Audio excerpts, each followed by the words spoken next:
Bom dia, quarto ano, tudo bem? Vamos lá para mais uma semana. Nas segundas-feiras a gente estuda a primeira aula de português. E o que a gente vai ver em português hoje? Nós vamos lá na página 59 falar sobre verbo imperativo. Bom, o nosso querido verbo a gente já conhece. O que é o verbo? O verbo vai nos indicar uma ação, um processo, um fenômeno da natureza ou um estado. Mas como a gente sabe, na nossa língua portuguesa, muitas coisas se dividem em classes. Ou seja, o verbo ele pode ter mais algumas classes. O nosso verbo ele pode ser indicativo, subjuntivo e imperativo. Mas nós iremos conhecer apenas um deles agora. E quem a gente vai conhecer? Nós vamos conhecer o verbo imperativo. Tá, ok. Mas o que é o verbo imperativo? Vamos lá que eu vou mostrar para vocês de uma forma mais fácil para a gente entender direitinho. Sabe o que quer dizer o verbo imperativo? É quando o verbo indica uma ordem, um pedido ou uma sugestão. Então ele pode ser um alerta, uma recomendação, um pedido, um conselho.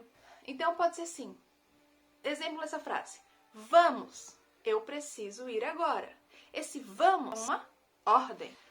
Quando for um pedido, perdoe-me, por favor, não vou mais fazer. Perdoe-me, estou pedindo perdão. É um verbo imperativo. Estou te pedindo. Faça o que eu digo. Eu estou usando faça, pois é um conselho. Pode ser uma ordem também. Depende da entonação que a gente está dando a essa frase.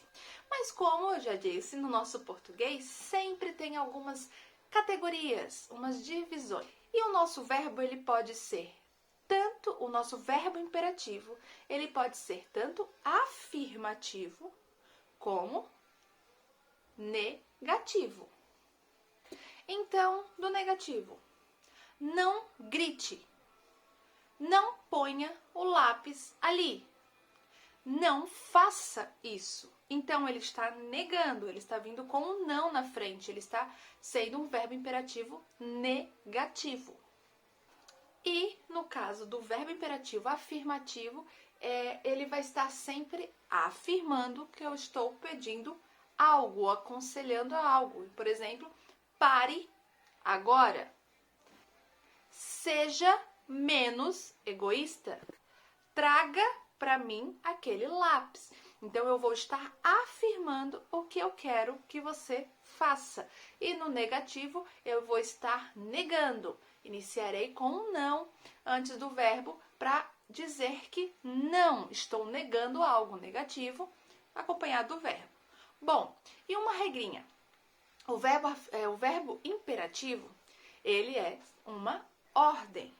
Expressa ordem, conselho. Ele nunca vai estar na primeira pessoa. Por quê? Porque eu não dou uma ordem para mim mesma. Eu não dou um conselho para mim mesma. Então, não tenho como fazer. Então, o que é o verbo imperativo? Ele é uma das formas, um dos modos verbais. Um dos modos em que o verbo vai se encontrar. Ele pode ser classificado no afirmativo e no negativo. Ele vai expressar uma ordem, um pedido, um conselho.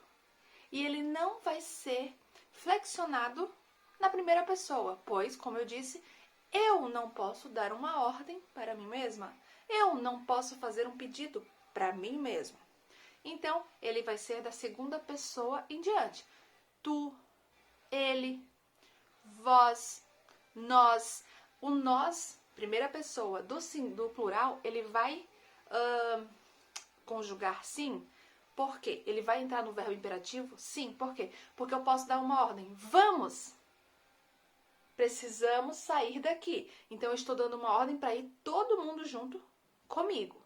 Mas eu dizer, eu preciso sair daqui agora.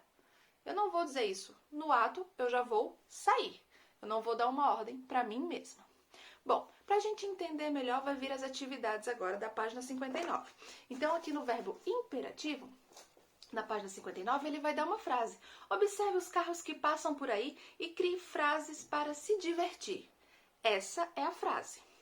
Aí na letra A e na letra B, ele vai perguntar se a palavra sublinhada é um verbo.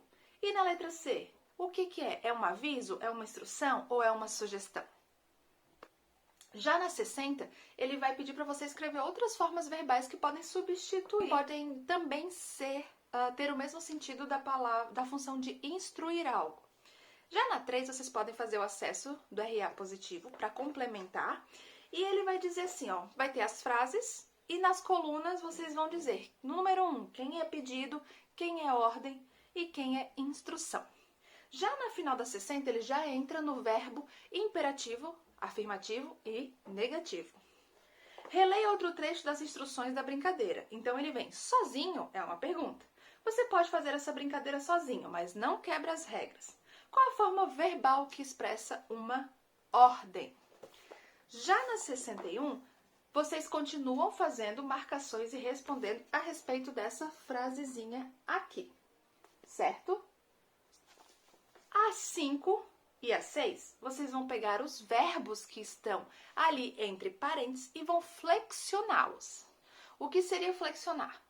O verbo correr, ele está no sentido dele sem flexão nenhuma. Ou seja, não está conjugado, não está eu corro, tu corres, eles correm. Então, vocês vão tirar a palavra de dentro do parênteses e flexioná-la, ou seja, conjugá-la, colocá-la da forma que se encaixe melhor dentro das frases. Então, na 5, você vai flexionar para o verbo imperativo afirmativo. E na 6, vocês vão fazer a mesma coisa. Pegar o verbo que está entre parênteses e vai flexioná-lo para que se encaixe melhor na frase, mas no modo imperativo negativo. E já na 7, vocês irão colocar qual é o verbo imperativo negativo e qual é o verbo imperativo afirmativo. No livro de atividades, página 26 e 27, basicamente a mesma coisa. Primeira, a questão 21, vocês vão ler a frase e vão fazer o que se pede. Os verbos em destaque têm a função de quê? E a 22? A 22 vocês vão circular primeiro quais são as formas verbais. Lembrando, verbo é algo que indica uma ação, um estado, um fenômeno da natureza. Em seguida, quando vocês circularem esses verbos, vocês vão dizer na letra B em que modo estão esses verbos que vocês circularam. Na 23, vão classificar se é uma ordem, um pedido ou uma instrução. Bom, o pedido, estou pedindo algo, fazendo um pedido para alguém. Uma ordem, estou ordenando. E instrução, vou informar, vou instruir alguém a fazer algo. E na última questão, vocês vão escolher uma frase que seja um pedido e vão transformá-la numa ordem. Lembrando, turma, qualquer dúvida, foto da questão, eu ajudo vocês a resolver. Beijos e até mais!